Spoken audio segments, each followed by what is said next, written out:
Today I'm going to be reading the tale of Pigling Bland. Once upon a time there was an old pig called Aunt Potatoes. She had 8 of her family, 4 little girl pigs called Crosspatch, Suck-Suck, Yuck-Yuck and Spot, and 4 little boy pigs called Alexander, Pigling, Bland, Chin-Chin and Stumpy. Stumpy had had an accident to his tail. The 8 little pigs had very fine appetites. Yes, yes, yes. They eat, and indeed they do eat, said Aunt Potatoes. Looking at her family with pride, suddenly there were fearful squeals. Alexander had squeezed inside the hoops of the big trough and stuck. Aunt Potatoes and I dragged him out by the hind legs. Chin-Chin was already in disgrace. It was washing day and he had eaten a piece of soap and it presently in a basket of clean clothes. We found another dirty little pig. Tut, tut, tut. Whichever is this, grunted Aunt Potatoes.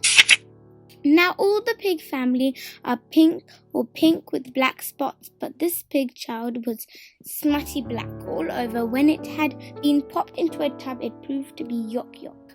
I went into the garden. There I found Crosspatch and Suck-Suck rooting up carrots, and I scolded them myself and led them out by the ears. Crosspatch tried to bite me. Aunt Potatoes, you are a worthy person, but your family is not well brought.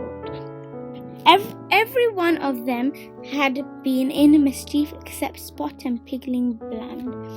Yes, yes, said Aunt Potatoes, and they drank buckets full of milk. I shall have to get another cow. Good little Spot shall stay at home to do the housework, but the others must go to 4 little boys' pigs, and 4 little girl pigs are too many altogether. Yes, yes, yes, said Aunt Potatoes. There will be more to eat without them. So Chin-Chin and Suck-Suck went away in a wheelbarrow, and Stumpy, Yuck-Yuck and Crosspatch rode away in a cart. And the other 2 little boy pigs, Pigling Bland and Alexander, went to the market. We brushed their coats with curled their tails and washed their little faces and wished them goodbye in the yard. Aunt Potatoes wiped her eyes with a large pocket handkerchief. Then she wiped Pigling Bland's nose and shed tears. Then she wiped Alexander's nose and shed tears. Then she passed to the handkerchief to Spot. Auntie Potatoes signed and grunted and addressed those little pigs as follows. Now, Pigling Bland, son, Pigling Bland, now you must go to the market and take your brother Alexander by the hand. Mind your own Sunday clothes and remember to blow your nose. Aunt Potatoes passed around the handkerchief again. Beware of the traps, hen roosters, bacon and eggs. Always walk upon your hind legs. Pigling Bland, who was a studate little pig, looked slovenly at his mother and tear trickled down his cheek. Aunt Potatoes turned to the other hand. Now, Alexander, take the hand. Wee, giggled Alexander. Take the hand of your brother, Pigling Bland. You must go to the market. Mind, wee, interrupted Alexander again. You put me out, said Aunt Potatoes. Observe your signposts and millstones. Do not gobble herringbones. And remember, said I impressively, if you cross the country boundary, you cannot come back. Alexander, you are not attending here at 2 license. Permitting 2 pigs to go to the market in Lancashire. Attend, Alexander. I have no end of the trouble in getting these papers from the policeman. Pigling Bland listened gravely. Alexander was hopefully volatile. I pinned the papers for safety inside their waistcoat pockets. Aunt Potatoes gave to each a little bundle and 8 conversation peppermints with an appropriate moral sentiment. Screws of papers. Then they started. Pigling Pigling, Bland, and Alexander trotted along steadily for a mile. At least Pigling, Bland did. Alexander make the road half as long as again by skipping from side to side. He danced about and he pinched his brother, singing, "The pig went to the market. This pig stayed at home. This pig had a bit of meat. Let's say what they have given us for dinner, Pigling." Pigling, Bland, and Alexander sat down and untied their bundles. Alexander gobbled up his dinner in no time. He had already eaten all of his own peppermints. "Give me one of yours, please, Pigling." "But I wish to preserve them for emergencies," said Pigling, Bland. Doubtfully, Alexander went into the squeals of laughter. Then he pricked Pigling with a pin and had fastened his big pig paper, and when Pigling poked him, he dropped the pin and tried to take Pigling's pin, and the papers got mixed up. Pigling, Bland reproved Alexander, but presently they made it up again and trotted away together, singing, "Tom, Tom, the piper's son, stole a pig and away he ran, but all the tune that he could play was all over the hills and far away. What's that, youngster? Stole a pig? Where are your license?" said the policeman. They nearly ran against him in a round corner.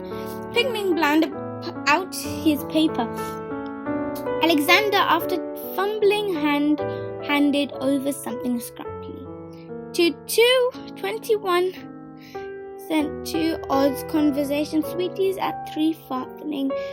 "What's this? This ain't a license." Alexander's nose lengthened visibly. He had lost it and I had one. "Indeed I had, Mr. Policeman. It's not likely they let you start without I'm passing the farm. You may like to walk with me." "Can I come back too?" inquired Pigling, Bland. "I see no reason, young sir. Your paper is all right." Pigling, Bland did not like going on alone. It was the beginning to rain, but it was unwise to argue with the policeman. He gave his brother a peppermint and watched him out of his sight. To conclude the adventures of Alexander, the policeman sauntered up to the house about tea time. He followed by a dump, sobuted little pig. I disposed of Alexander in the neighborhood. He did fairly well then. He had settled down. Pigling, Bland went along dejectedly. He came to across the roads and signposts to market, town 5 miles, over the hills 4 miles, to Petite's farm 3 miles. Pigling, Bland was struck. There was little hope in sleeping in the market town. And tomorrow there was a hiring fair. Its time had been wasted for the frivolity of Alexander. He glanced wistfully along the road towards the hills and set off walking obediently the other way. He had never wanted to go, and then the idea of standing all by himself in a crowded market to be stared and pushed and hired by some big strange farmer, it was very disagreeable. "I wish I could have a little garden and grow potatoes," said Pigling, Bland. He put his cold hand in his pocket and felt his paper, but he put his other hand in the other pocket and felt another paper. Alexander's Pigling squeaked, then ran back frantically, hoping to overtake Alexander and the policeman. He took a wrong turn, several wrong turns, and was quite lost. It grew dark and the wind whistled, the trees creaked and groaned.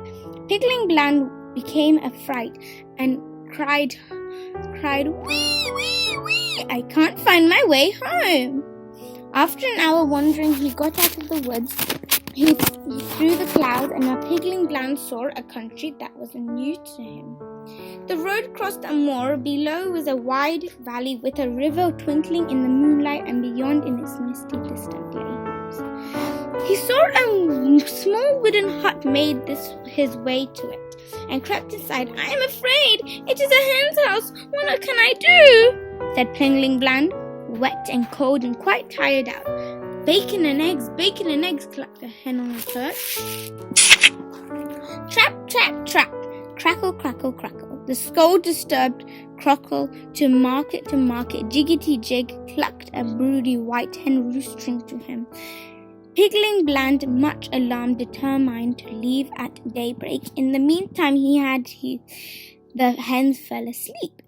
In less than an hour, they were all awaked by the owner, Mr. Peter Thomas Piperson, came with a lantern and a hamper to catch 6 fowls to take to market in the morning. He grabbed the white hen roosting next to the cock, and his eyes fell open.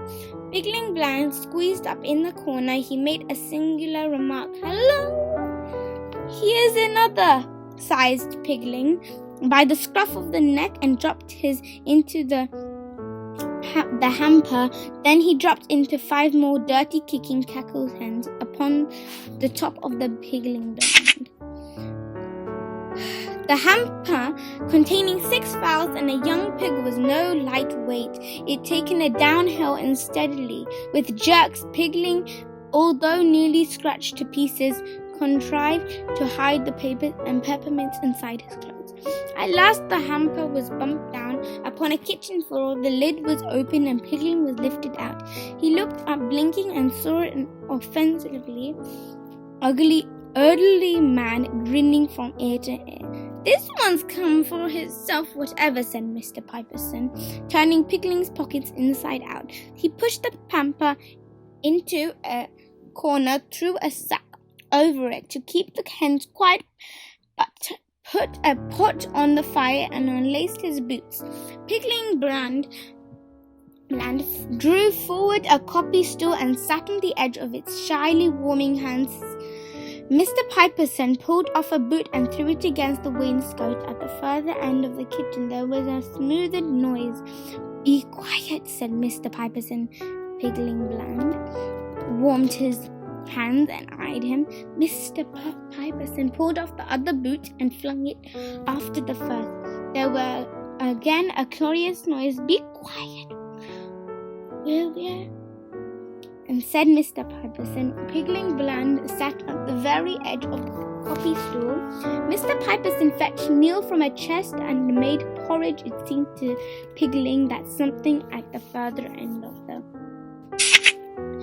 kitchen was taking a suppressed interest in the cooking, but he was too hungry to be troubled by noises. Mr. Piperson filled up 3 plates, 1 for himself, 1 for the pigling, and a third after the glaring at Pigling. He put away with much scruffling and locked up. Pigling Bland ate his supper. After supper, Mr. Piperson consulted an almanac and felt Pigling's ribs. It was too late in the season for curing bacon, and he grudged his meal besides the hens, and he had seen his pig. He looked at the small remains of the flint and then looked undecidedly at Pigling. "You may sleep on the rug," said Mr. Peter Thomas Piperson. Pigling Bland slept like a top in the morning. Mr. Piperson made more porridge. The weather was warmer. He looked how much meal was left in your chest and seemed dissatisfied. "Like be moving again," said he to Pigling Bland. Before Pigling could reply, a neighbor who was giving Mr. Piperson and the hens a lift whistled from the gate. Mr. Piperson hurried out with the hamper, enjoining Pigling to shut the door behind him and not meddle with naught, or "I'll come back and skin ya," said Mr. Piperson. It crossed Pigling's mind that if he had asked for a lift too, he might still have been in time for a market, but he distrusted Peter Thomas. After finishing breakfast at his leisure, Pigling had a look around the cottage. Everything was locked up. He found some potato peelings in a bucket in the back kitchen. Pigling ate the peel and washed up the porridge plates in the bucket. He sang while he worked. Tom with his pipe made such a noise. He called up with all the girls and boys, then all ran to hear play over the hills and far away. Suddenly a little smothered voice chimed in. Over the hills and great way off, the wind shall blow my top knot off. Pigling Bland put down a plate which he was wiping and listened. After a long pause, Pigling went on a tiptoe, and peeped round the door into the front kitchen. There was nobody there. After another pause, Pigling approached the door of the locked cupboard and snuffled at the keyhole. It was quite quiet. After another long pause, Pigling pushed a peppermint under the door. It was sucked in immediately. In the course of day, Pigling pushed in all his remaining 6 peppermints. When Mr. Piperson returned, he found Pigling sitting before the fire. He had brushed up the hearth and put on the pot to boil. The meal was not yet at table. Mr. Piperson was very affable. He slapped Pigling on the back, made lots of porridge, and forgot to lock the meal chest. He did not lock the cupboard door, but properly shutting it, he went to bed early and told Pigling upon no account to disturb him next day. Before 12 o'clock, Pigling Bland sat by the fire eating his supper. All at once, his elbow, a little voice spoke. "My name is Pigwig. Make me more porridge, please." Pigling Bland jumped. A perfectly lovely black Berkshire pig stood smiling beside him. She had twinkling little screwed-up eyes and a double chin and a short turned-up nose. She pointed at Pigling's plate. He hastily gave it to her and fled to the meal chest. "How did you come here?" asked Pigling Bland. "Stolen," replied Pigwig with her mouth full. Pigling helped himself to meal with scrumpole. "What for?" "Bacon hams," replied Pigwig cheerfully. "Why on earth do you run away?" exclaimed the horrified Pigling. "I shall after supper," said Pigwig decidedly. Pigling Bland made more porridge and watched her shyly. She finished the second plate, got up and looked about her as she thought we were going to start. "You can't go in the dark," said Pigling Bland. Pigwig looked anxious. "Do you know your way by daylight?" "I know we can see this little white house from the hills across the river." "Which way are you going, Mr. Pig?" "To market." "I have 2 big papers. I might take you to the bridge." "If you have no objection," said Pigling, much confused and sitting on the edge of his copy stool. Pigwig's gratitude was such as she asked so many questions and that it became embarrassing to Pigling Bland. He was obliged to shut his eyes and pretended to sleep. Pigwig then became quiet and there was no smell of a peppermint. "I thought you have eaten them," said Pigling, waking suddenly. "Only the corners," replied Pigwig, studying the sentiments with much interest by the firelight. "I wish he wouldn't. He might smell them through the ceiling," said the alarmed Pigling. Pigwig put his back to the sticky peppermints into her pocket, saying something she did. I'm sorry, I have a toothache," said Pigling, much dismayed. "Then I will sing," replied Pigwig. "You will not mind if I say iddy, tiddy, itty?" "I've forgotten some of the words." Pigling Bland made no objection. He sat with his eyes half shut and watched her. She wagged her head and rocked about, clapping time and singing in a sweet little grunty voice. "A funny old mother pig lived in a sty and 3 little piggies, and she tiddy-dee-tee, it-tee, ump, and the little pig said wee, wee." She sang successfully through 3 of her 4 verses. Only at every verse her head nodded a little low and up. Little twinkling eyes closed up. Those 3 little piggies grew peaky and lean. They might very well be, for somehow they couldn't said and they wouldn't say wee, wee, wee. for somehow they couldn't say. Pigwig's head bobbed lower and lower until she rolled over a little round ball fast asleep on the hearthrug. Pigling Bland on tippy-toe covered her up with an mascara.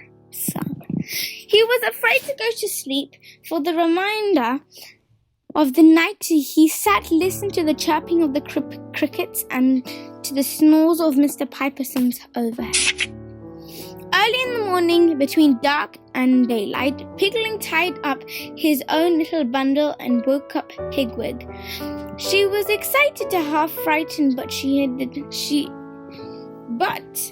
it's dark. How can we find our way? The roosters had crowed. We must start before the hens come out. They might shout to Mr. Piperson. Pigwig sat down again and commenced to cry. Come away, Pigwig. We can see then when we get to use it. Come on, I can hear them clucking. Pigling has never said shush to a hen in his life. Being peaceable, also he remembered the hamper. He opened the house door quietly and shut it after them. There were no garden.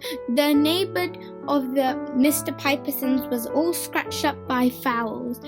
They slipped away hand in hand across an untidy field to the road. The sun rose while they were crossing the moor and dazzle of light. Over the tops of the hills, the sunshine crept through the slopes into the peaceful green valleys. There were little white cottages nestled in the gardens and orchards. That's Westmoreland, said Pigwig. She dropped Pigwig's hand and commenced to dance, singing, Tom, Tom, the piper's son, stole a pig, away he ran, but all the tune that he could play was over the hills and far away. Come, Pigwig, we must get to the bridge before folks are stirring. Why do you want to go to the market, Pigling? Inquired Pigwig presently. I don't want to. I want to grow potatoes. Have a peppermint, said Pigwig. Pigling Bland refused quite crossly. Does your poor toothy hurt? Inquired Pigwig. Pigling Bland grunted. Pigwig ate all the peppermint and herself and followed the opposite side of the road. Pigwig! He kept under the wall, and there's a man ploughing. Pigwig crossed over and they hurried down the hill towards the country boundary. Suddenly Pigling stopped. He heard wheels slowly jogging up the road. Below them came a tradesman cart. The reins flapped on their horses' back. The grocer was reading a newspaper. Take the peppermint out of your mouth, Pigwig. We have to run. Don't say one word, leave it to me, and in the sight of the bridge, said poor Pigling, nearly crying. He began to walk frightfully, lame, holding Pigwig's arm. The grocer, intent upon his newspaper, might have passed them if in a horse had not sheed and snorted. He pulled the cart crossways and held down to his whip. Hello, where are you going? Pigling Bland stared at him vacantly. Are you going to the market? Pigling nodded slowly. I thought as much. It was yesterday. Show me your license. Pigling stared at the off of the hind shoe of the grocer's horse, which had picked up a stone. The grocer flicked his whip papers. Pig license. Pigling fumbled in his pocket and handed up the papers, and the grocer read them, but still seemed dissatisfied. This here pig is a young lady, and her name is Alexander. Pigwig opened her mouth and shut it again. Pigling caught asthmatically. The grocer ran his finger down the advertisement column of his newspaper. Lost, stolen, or strayed, 10 shilling rewards. He looked suspiciously at Pigwig, then he stood up in the trap and whistled to the ploughman. You wait here while I drive on and speak to him, said the grocer, gathering up the reins. He knew that pigs are slippery, but surely Such a very lame pig could never run. Not yet, Pigwig. He will look back. The grocer did so. He saw two pigs standing stock still in the middle of the road. Then he looked over at his horse's heels. It was lame. Also, the stone took some time to knock out. After he got to the ploughman, "Now, Pigwig, now," said Pigling bland. Never did pigs run on these pigs ran. They raced and squealed and pelted down on the long white hill towards the bridge. Little fat Pigwig's petticoats fluttered at his feet went pitter, patter, pitter, and she bounded and jumped. They ran and they ran down the hill and across a short between pebbles and rushes. They came to the river, they came to the bridge. They crossed it hand in hand, and over the hills and far away she danced to Pigling Land. The end. I hope you guys enjoyed the story. Bye!